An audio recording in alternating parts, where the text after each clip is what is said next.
नमस्कार, स्वागत है आपका। आपके साथ मैं हूं आयुष सूर्यवंशी। सत्र पर संग्राम। छत्तीसगढ़ विधानसभा का मानसून सत्र 26 जुलाई से शुरू हो रहा है, लिहाजा सत्र से पहले ही संग्राम मच गया है। प्रदेश की सत्ताधारी पार्टी कांग्रेस और 15 साल तक सत्ता का स्वाद चक्कर विपक्ष में बैठी बीजेपी के नेताओं के बीच बयानबाजी पूरे उफान पर है।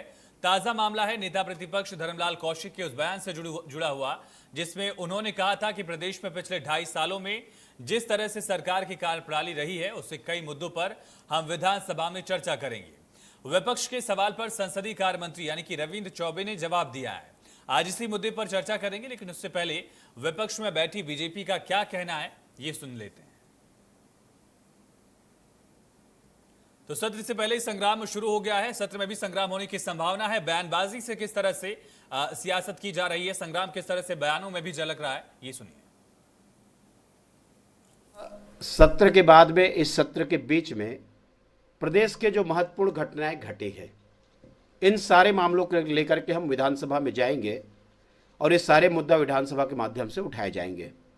खास करके आप यहाँ पर देख रहे हैं कि नशा का जो मंडी बन गया है, गांजा लगातार यहाँ पर पकड़ाई जा रही है। पूरे देश के शराब, पंजाब से लेकर के आपके नॉर्थ ईस्ट तक के शराब की मंडी छत्तीसगढ़ बन गई है।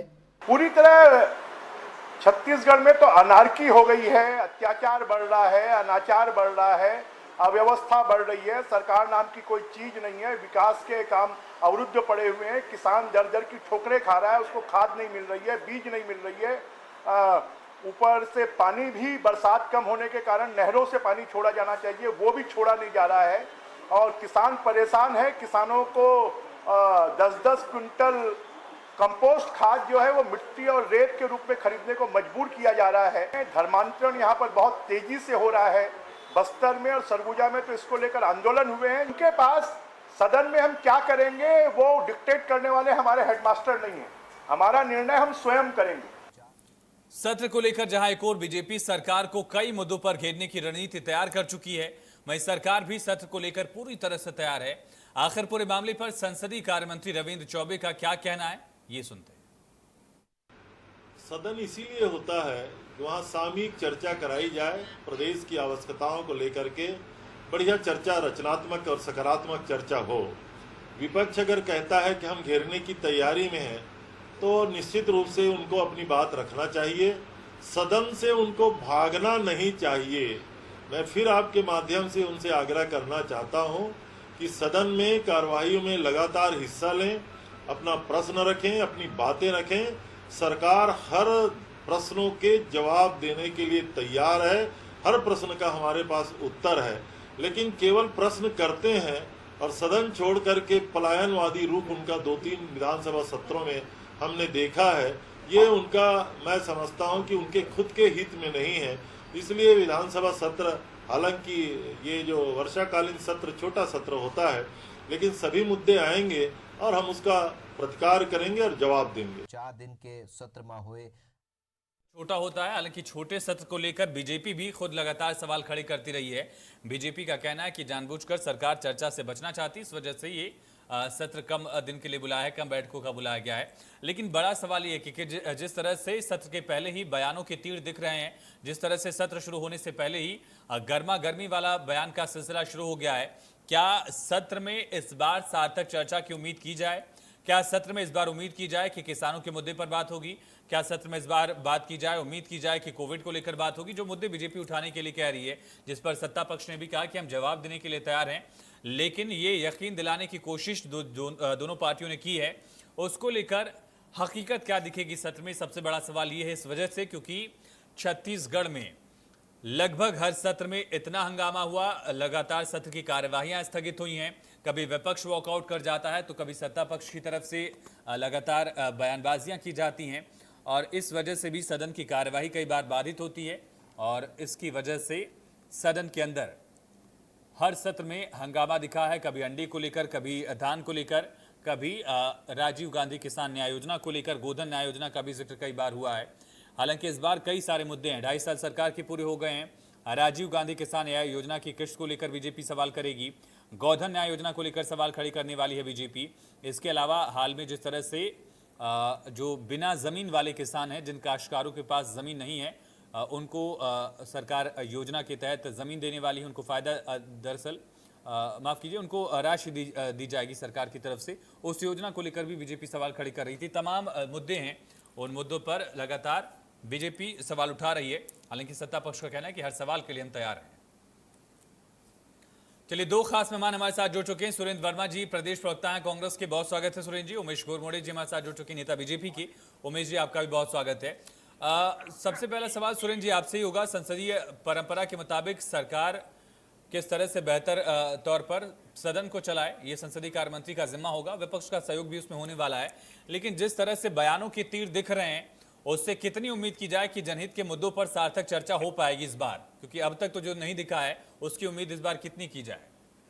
निश्चित रूप से आयोजित संसदीय परंपरा जो है वो भारतीय जनता पार्टी के नेताओं से, भारतीय जनता पार्टी के विधायकों से लगातार जो है माननीय सदन ने भी और मंत्रियों ने भी लगातार प्रयास किया कि दलगत राजनीति से ऊपर उठकर जो प्रदेश के हित की योजनाएं जो अप्रूव होती है, जो मंजूरी मिलती है, जिस पर स्वस्थ चर्चा होनी चाहिए, ये परंपरा है छत्तीसगढ़ की। और लगातार ये प्रयास किया जा रहा है। विपक्ष के सलाह और सुझाव का, विपक्ष के सवालों का पूरा सम्मान है। सदन के भीतर चर्चा होनी चाहिए। माननीय रविंद्र चौबे जी सबसे वरिष्ठ मंत्री हैं कांग्रेस के, और उनके द्वारा भी ये कहा गया कि जिस प्रकार से विगत सत्रों में हमने देखा कि सवाल लगाकर बहिर्गमन करना, चर्चा में भाग नहीं लेना, ये उचित नहीं है। दलगत राजनीति से ऊपर उठकर जनता के मुद्दों पर, जनता के विषयों पर जो है विपक्ष को भी सदन में की चर्चा में भाग लेनी चाहिए। उनके सलाह सुझाव का स्वागत है।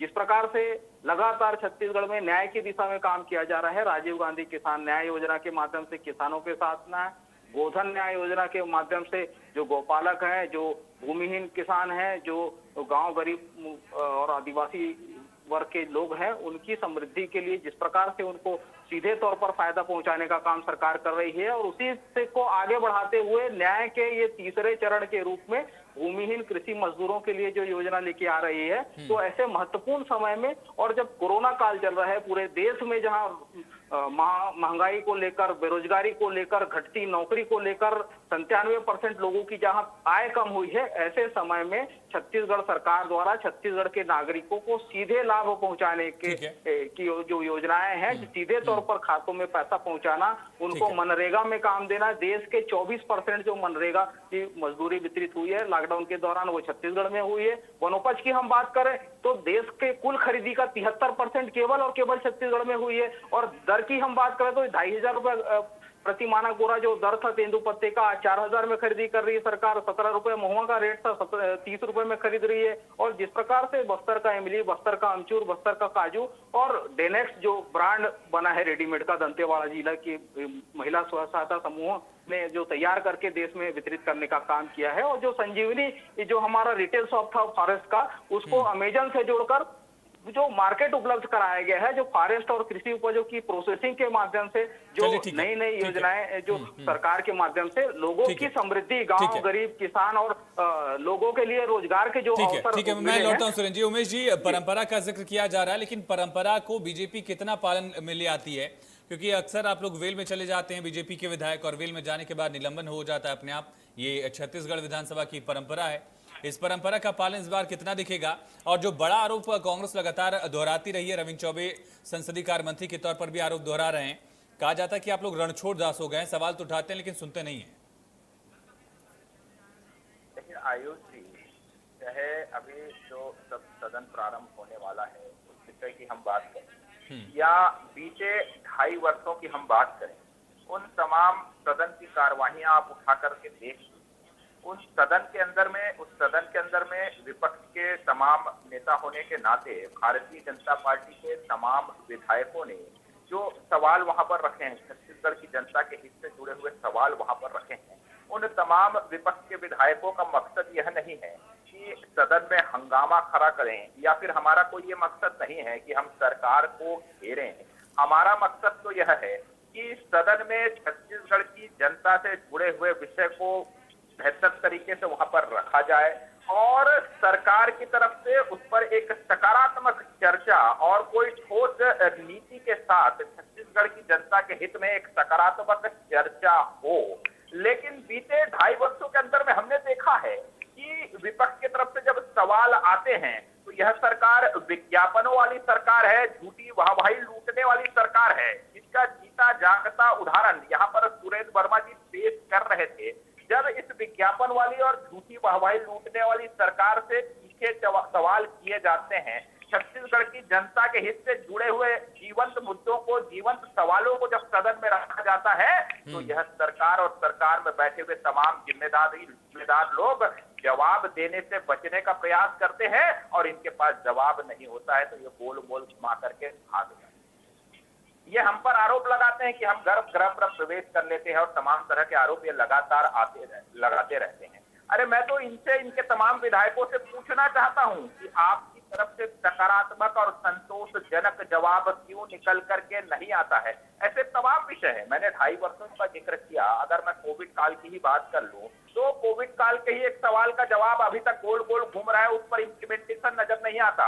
शराब की अगर हम बात कर लें, कोविड के नाम पर शराब पर ये सेस लगाते हैं, 600 रुपए ले लेते हैं, लेकिन उसका आज तक हिसाब किताब नहीं है कि भैया कोविड से जो परेशान है, जो पीड़ित है, जो लगातार परेशान रहे, कोविड से दो चार हुए, जो जूझ रहे हैं, उनके लिए वह राशि आप कब खर्च करेंगे। शराबबंदी का विषय हो, बेरोजगारी भत्ता का विषय हो, या फिर शिक्षक भर्ती के नाम पर जिस प्रकार से मुख्यमंत्री भूपेश बघेल असम के अंदर में जाकर के वाहवाही लूटते हैं, वहां पर नेशनल मीडिया के ऊपर में झूठ बोलते हैं कि शिक्षक भर्ती हो रही है, ज्वाइनिंग लेटर दिए जा रहे हैं। नतीजा क्या होता है? राजधानी के अंदर में आकर के वह शिक्षक 12,500 शिक्षक धरना देते हैं, हड़ताल करते हैं, आंदोलन करते हैं और उन्हीं शिक्षकों ने 26 तारीख को विधानसभा घेराव की चेतावनी दी है। जब इस प्रकार के तमाम सवाल हम लेकर के आते हैं तो झूठ बोलने वाले इन लोगों के पास जवाब नहीं होता और ये अपनी नाकामियों को छिपाने के लिए हम पर टीकरा फोड़ते हैं कि हम गर्भगृह में प्रवेश कर जाते हैं। ठीक है सुरेंद्र जी, आप लोग जवाब देना नहीं चाहते हैं और कई बार ऐसा होता है कि किसी और मंत्री से सवाल पूछा जाता है, मंत्री साहब मौजूद रहते हैं लेकिन उनकी जगह कोई और जवाब देता है। ये तो बीजेपी सवाल उठाती ही रही है। लेकिन सुरेंद्र जी, यहाँ पर बड़ा सवाल ये भी है कि खुद संसदीय कार्य मंत्री रविंद्र चौबे का बयान भी सुनवाया हमने। रविंद्र चौबे ने कहा कि ये सत्र छोटा होता है। अब छोटे से सत्र में 5 बैठकें होंगी, एक दिन जो है श्रद्धांजलि भी चली जाएगी, एक बैठक, बाकी बचे 4 बैठकें। बीजेपी की तरफ से कई सारे मुद्दे गिनाए गए, आप लोगों की तरफ से भी कई सारे मुद्दे गिनाए गए हैं, कुछ विधेयक भी आएंगे और एक बड़ा जो अभी वेट किया जा रहा है, वेटिंग है कि जोगी कांग्रेस के जो 2 विधायकों ने लेटर लिखा है उसको लेकर क्या सत्र में होगा, उस पर क्या प्रतिक्रिया रहती है अलग अलग दलों की। तो ये सारी चीजें 4 दिन में निपटेंगी कैसे? और जब सत्र छोटा है तो ऐसे सारे मुद्दों को, जनहित के मुद्दों को डिस्कस कैसे कर पाएंगे आप लोग? आयुष जी, भारतीय जनता पार्टी का आरंभ से ही चरित्र जो है वो संविधान विरोधी है और इनका जो व्यवहार है वो सदन के गरिमा के विपरीत रहा है। आज भी देखिए, ये आपके लोकप्रिय चैनल के माध्यम से टीवी डिबेट में बात करेंगे शराब के सेस के बारे में। पिछले सत्र के दौरान पूरा 2 दिन इस पर चर्चा हुआ। शराब पर जो सेस लगाया गया था, जो 300 करोड़ के आसपास जो संग्रहण हुआ था, मुख्यमंत्री अधोसंरचना विकास निगम के तहत जो है अलग से एक फंड बनाया गया था, उसकी पूरी चर्चा हुई। लेकिन ये केवल ये इनकी आदत बन चुकी है, आईटी सेल के पेट बर्गर के माध्यम से ये राजनीति करने वाले भारतीय जनता पार्टी के लोग वर्चुअल दुनिया से बाहर नहीं निकल पा रहे हैं। ये फील्ड में कभी नहीं दिखेंगे। 2.5 साल में कभी गाँव गरीब किसान की इनको सुध नहीं आई। ये इसी प्रकार से राजनीति करते हैं, इनका यही चरित्र है। सदन में ये सवाल लगा के बहिर्गमन करेंगे, भाग जाएंगे। जब चर्चा होती है, जब माननीय मंत्री जी जवाब दिए, उसमें बड़ा स्पष्ट। ठीक है, चलिए सुरेंद्र जी, जो मेरा सवाल था, सुरेंद्र जी मेरा सवाल था, ठीक है, आपने उमेश जी का जवाब दे दिया, जो मेरा सवाल था। उसके आयुष जी, उसके साथ साथ मैं बता दूं, ये जिस शिक्षा की बात कर रहे हैं, हमारा कमिटमेंट है, वो चल रहा है प्रक्रिया। उसमें कुछ ज्वाइनिंग भी जो लेक्चरर के पदों पर है वो भी हो गया, बाकी सब चल रहा है। चलिए ठीक है, हो जाएंगे। ठीक है, टाइम कम है, टॉपिक ज्यादा है, कैसे डिस्कस करेंगे? हम तो कर रहे हैं।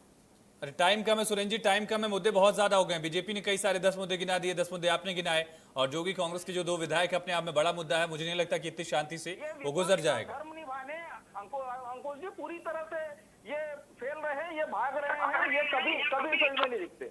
चलिए ठीक है, उमेश जी, सत्र के टाइमिंग को लेकर सवाल उठाया जाता है, जो ड्यूरेशन है, जो मियाद है, इसको लेकर आप लोग सवाल उठाते हैं।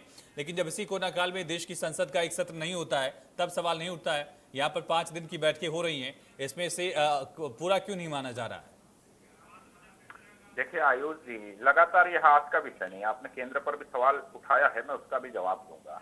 ये आज का विषय नहीं है, ये मानसून सत्र है, ठीक है। इससे पूर्व भी कोविड काल में ये 4 दिन का सत्र रखे थे, उस वक्त भी हमने कहा था कि कोविड का समय चल रहा है, तमाम तरह के विषय है, ऑक्सीजन से लेकर के स्वास्थ्य सुविधाएं की तमाम व्यवस्थाओं को लेकर के जनता के हित से जुड़े हुए महत्वपूर्ण विषयों पर सरकार को निर्णय लेना चाहिए। उसका नतीजा क्या हुआ? आज स्वास्थ्य मंत्री जी का क्या बयान आता है कि डेथ ऑडिट होगा। डेथ ऑडिट को लेकर के ये आज बात कर रहे हैं। जब भाजपा सवाल उठाती थी कि मौत के आंकड़े छुपाने का काम यह सरकार कर रही है, गड़बड़ झा रहा है, तब कांग्रेस का संगठन उमेश जी ठीक है उमेश जी अगर ये सरकार ऑडिट कराना चाह रही है तो बाकी बीजेपी सरकारें भी करा ले, ये हिमाकत दिखाए, ये कोशिश की जाए। सुरेंद्र जी मैं लौटता हूँ, ये कोशिश अगर करी सरकार तो बाकी जगह भी हो जाए।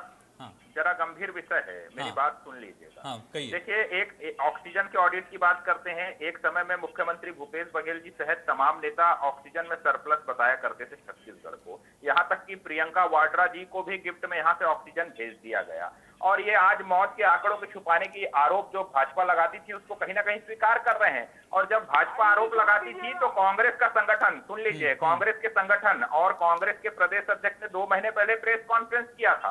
और प्रेस कॉन्फ्रेंस करके उन्होंने क्या घोषणा की थी कि कांग्रेस का संगठन गांव-गांव, गली-गली, पंचायतों के अंदर में जाएगा और कोविड से जिन लोग पीड़ित रहे, ठीक है, उस अभियान का क्या हुआ मैं जवाब लूंगा। ठीक है सुरेंद्र जी, उस पर जवाब देंगे, उस अभियान का क्या हुआ। ठीक है उमेश जी उस पर जवाब लेते हैं।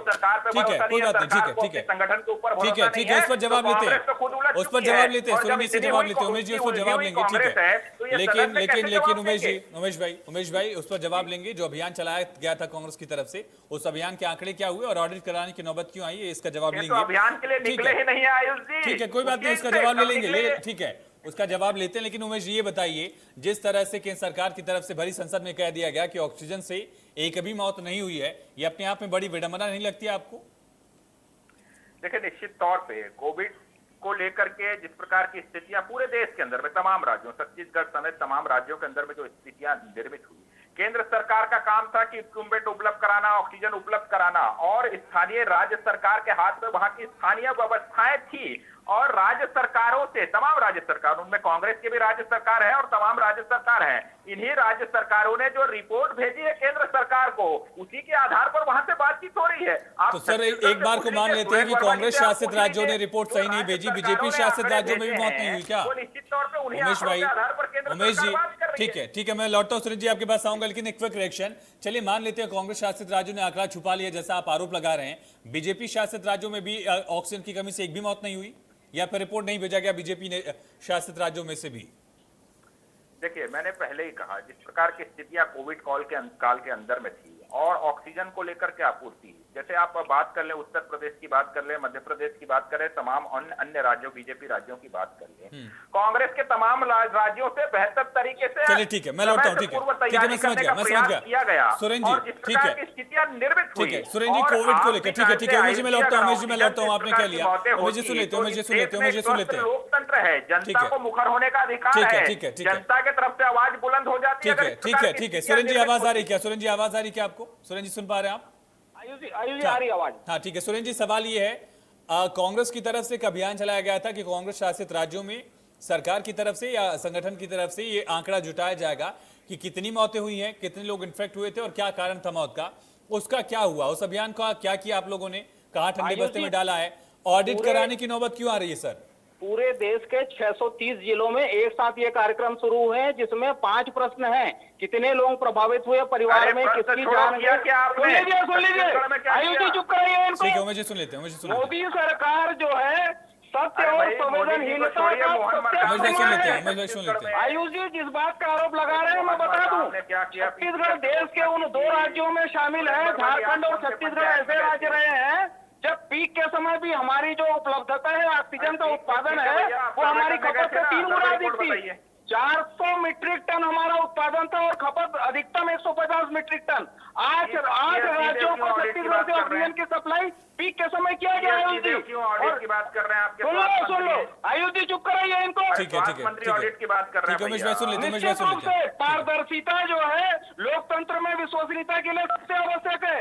यदि किसी की मृत्यु हुई है, देखिए मैं तो आपको नाम बताता हूं। उमेश भाई सुन लेते हैं। मध्य प्रदेश उमेश भाई सुन लेते हैं। हाँ, बारी बारी से आयुष बोल जी लेंगे, चुप ठीक है। कराइए इनको, ये बेवजह यही इनका चरित्र है। अरे ठीक है, आपसी ये बहसबाजी में नहीं पड़ना, नहीं नहीं नहीं लोगों की नहीं, मौत वक्त कम है, पर आपसी राजनीति बहसबाजी करना में नहीं जहाँ मत चाहते। करिए। ठीक है, जवाब दीजिए, राजनीति तो आप कर रहे थे, जवाब दीजिए, जवाब दीजिए सुरेंद्र जी, जवाब दीजिए। सारे न्यूज चैनलों ने दिखाया, सारे प्रिंट मीडिया में छपा। अरे चैनल तो अपना काम कर रहे हैं, कांग्रेस क्या करी ये बताओ। शहडोल के मेडिकल कॉलेज में, अरे राहुल गांधी ने क्या किया ये बताइए। शहडोल मेडिकल कॉलेज में सोनिया गांधी एक ही कहाँ, दिन कौन में से 12 गली लोगों मोहल्ले, की कौन से ऑक्सीजन पंचायत की में कमी गई ये से मौत बताइए। चलिए होती ठीक है, है। ठीक है, गुजरात के ये बाहर सत्र में से क्या होगा ये हम लोगों के देखेंगे। साथ सुरेंद्र जी, होती है। सत्र में क्या होगा ये हम देखेंगे। ये बताइए, कोविड को लेकर भी डिस्कशन होगा आपकी तरफ से, अगर इसको लेकर इनिशिएट किया जाएगा, बीजेपी आयुष जी, चर्चा करेगी निश्चित तभी रूप होगी। से। हाँ, आयुष जी 240% हेल्थ इंफ्रास्ट्रक्चर बढ़ा है पिछले एक साल में छत्तीसगढ़ में। है। आगे जो तीसरे लहर की तैयारी के लिए हमको वो क्या सालों के करना साथ है, बढ़ा है। उस पर भी बार-बार सदन में कार्य योजना इंफ्रास्ट्रक्चर बनाई जाएगी। चलिए आखिरी के 2 मिनट मेरे पास है, आखिरी के 2 मिनट है। ठीक है, ठीक है, ठीक है सुरेंद्र जी, आखिरी 2 मिनट है मेरे पास, एक एक मिनट दे पाऊंगा अगर आप लोग आपसी बहसबाजी में नहीं पड़े तो। ठीक है सुरेंद्र जी, सवाल ये है कि क्या मुद्दे होंगे इस सत्र में, सत्ता पक्ष की तरफ से क्या मुद्दे ले आए जाएंगे, और थोड़ा सा सवाल ये भी है कि क्या जोगी कांग्रेस के जो 2 विधायक बागी हो रहे हैं वो किसके पाले में बैठेंगे? आपके पाले में तो नहीं बैठेंगे इस बार?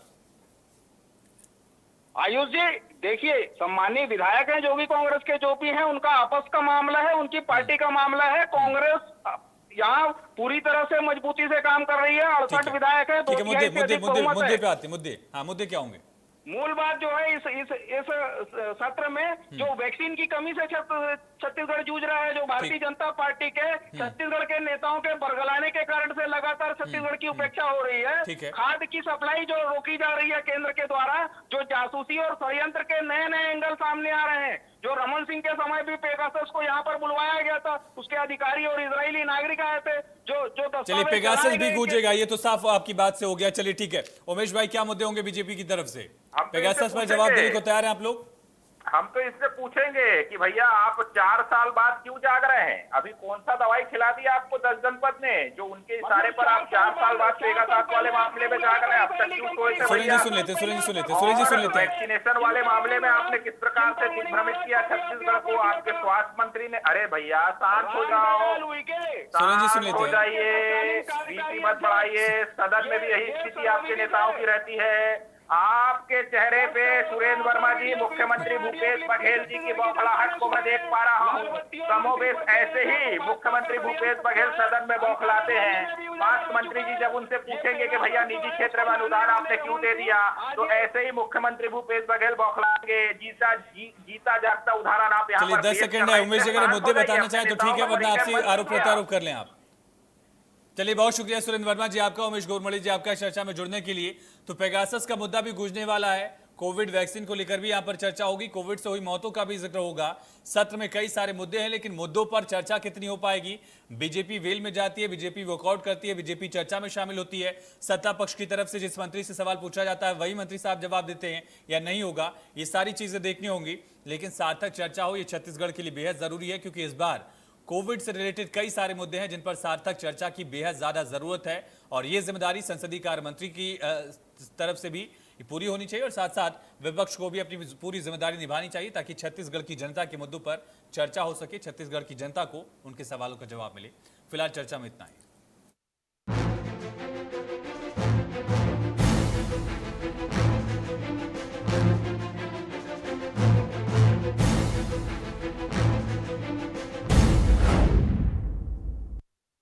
रूप Mantra Ayurvedic face cream and face wash. इसकी आयुर्वेदिक देखभाल आपको दे pimples, wrinkles, blackheads, dull skin और डेड स्किन जैसी हर प्रॉब्लम से रिलीफ। पेश है टीवीएस का इको थ्रस्ट एफआई यानी ETFI जो दे 15% ज्यादा माइलेज।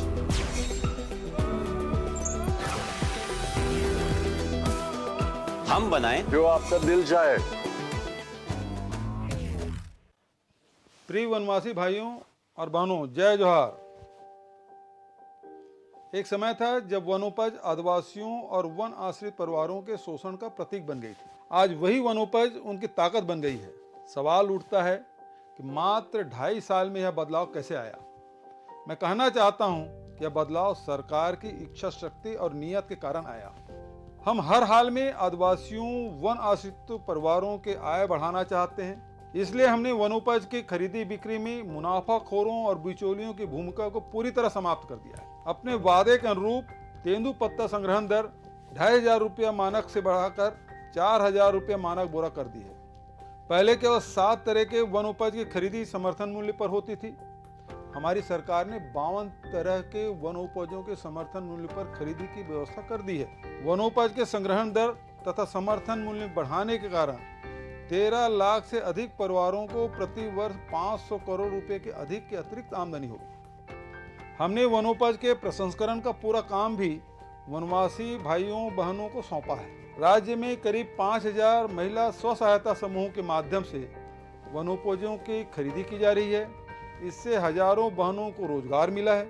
इसी तरह वन धन केंद्रों के माध्यम से किए जा रहे प्रसंस्करण कार्य में भी हजारों वनवासी भाई बहन रोजगार प्राप्त कर रहे हैं। वनोपज के संग्रहण के मामले में छत्तीसगढ़ पिछले 2 वर्ष से पूरे देश में नंबर 1 है। आज छत्तीसगढ़ के हर्बल उत्पादों की मांग पूरी दुनिया में हो रही है। अमेजन जैसे ऑनलाइन प्लेटफॉर्म के माध्यम से इनकी बिक्री की व्यवस्था भी शासन ने की है। हमारा उद्देश्य है कि आप अपनी सांस्कृतिक पहचान को कायम रखते हुए आर्थिक रूप से भी नए गौरवशाली पहचान का निर्माण करें। आप सभी को खुशहाल जीवन और समृद्ध भविष्य की बहुत बहुत शुभकामनाएं। सेवा जतन सरोकार, छत्तीसगढ़ सरकार। मैं जीवन हूं। जानते तो होंगे आप मुझे, आपके अंदर भी तो हूं। कोई मुझे पेड़ों की छांव में ढूंढता है,